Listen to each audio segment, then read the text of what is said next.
নমস্কার বন্ধুরা, বিভাস হোমলি কিচেনে তোমাদের সকলকে স্বাগত জানিয়ে আজ নিয়ে চলে এসেছি ব্রোকলি স্যুপ।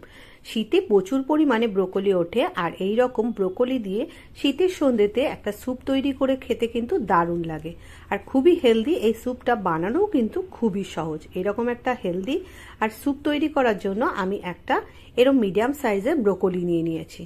ব্রোকলিগুলো ছোট ছোট টুকরো করে নেব। এর যে স্টেমটা আছে সেটাকেও কিন্তু আমরা ব্যবহার করব। এখানে 8-10টা রসুন নিয়েছি, আর এই স্টেমটাকে ছোট ছোট টুকরো করে কেটে নিচ্ছি। এখন বড় সাইজের একটা পেঁয়াজ নিয়েছি। পেঁয়াজটাকে একদম ঝিরিঝিরি করে কেটে নেব, যাতে ব্রোকলিগুলো যখন সেদ্ধ করব এই পেঁয়াজটাও যেন খুব তাড়াতাড়ি সেদ্ধ হয়ে যায় আর এর সঙ্গে খুব ভালোভাবে মিশে যায়। এখন গ্যাসে একটা ফ্রাইং প্যান বসিয়ে এর মধ্যে দিয়ে দিচ্ছি 500 ml জল। জলটা একটু গরম হয়ে গেলে এখানে কিছু হাড় সমেত চিকেনের পিস দিয়ে দিচ্ছি। আমি একটা চিকেন স্টক তৈরি করব। এর মধ্যে দিয়ে দিচ্ছি 1/2 টিস্পুন নুন দিয়ে মিনিট 10 চিকেনটা সেদ্ধ করে এর স্টকটাকে আমি আলাদা করে নেব।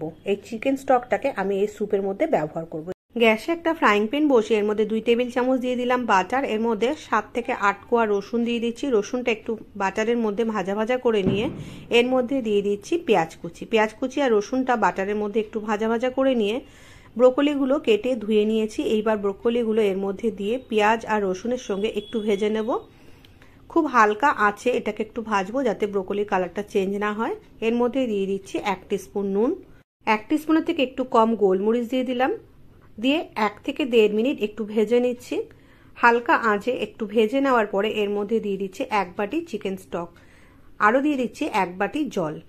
সমপরিমাণ চিকেন স্টকের সঙ্গে সমপরিমাণ জল দিয়ে এইবার একটু ঢাকা দিয়ে সেদ্ধ করতে দেব। যেই ফুটে উঠবে তখন এর মধ্যে 2টো কাঁচা লঙ্কা চিড়ে এর মধ্যে দিয়ে দিচ্ছি। দিয়ে এবার এটাকে সেদ্ধ করতে দিচ্ছি। প্রায় 7 থেকে 8 মিনিট এইভাবে ঢাকা দিয়ে সেদ্ধ করে নেব। দেখুন সবকিছুই সেদ্ধ হয়ে গেছে আর ব্রোকলিটাও একদম সেদ্ধ হয়ে গেছে। এখন নামিয়ে ঠান্ডা করে একটা মিক্সি জারের মধ্যে নিয়ে নিচ্ছি। নিয়ে একদম স্মুথ আমি পেস্ট তৈরি করে নেব। একটু ঠান্ডা করে একটু করতে হবে, কারণ গরম গরম পেস্ট এটা হবে না। এই রকম পেস্ট তৈরি করে নিয়েছি এবং এই পেস্টটা এবার একটা প্যানে ঢেলে নিচ্ছি। একটুখানি মিক্সি জারটা ধুয়ে জল দিয়ে দিলাম। এর মধ্যে দিয়ে দিচ্ছি 1 কাপ দুধ দিয়ে এবার গ্যাসের ফ্লেমটা অন করে জাল দিতে থাকবো। ওপর থেকে দিয়ে দিচ্ছি একটু গোলমরিচের গুঁড়ো। একটু নেড়ে নিয়ে এর মধ্যে দিয়ে দেবো 1 টিস্পুন অরিগ্যানো, আর দিয়ে দেবো স্বাদ অনুসারে নুন দিয়ে কন্টিনিউ নাড়তে নাড়তে জাল দিতে হবে। জাল দিতে দিতে এটা যখন একদম ঘন হয়ে আসবে ঠিক এই রকম থিকনেসটা রাখতে হবে। এবার এর মধ্যে নামানোর আগে দিয়ে দিচ্ছি একটু ধনেপাতা কুচি, এতে ফ্লেভারটা খুব ভালো আসে। এবার গ্যাসের ফ্লেমটা বন্ধ করে দিয়েছি। দেখুন ঠিক এই রকম ঘনত্ব রাখতে হবে। ঠান্ডা হয়ে গেলে কিন্তু এটা অনেকটাই ঘন হয়ে যাবে।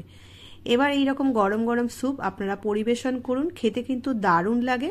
আর শীতের সন্ধ্যে এইরকম একটা স্যুপ হলে আর কিন্তু কিছুই দরকার হয় না। বন্ধুরা, রেসিপিটা কেমন লাগলো তোমরা কিন্তু অবশ্যই কমেন্ট বক্সে কমেন্ট করে জানিও।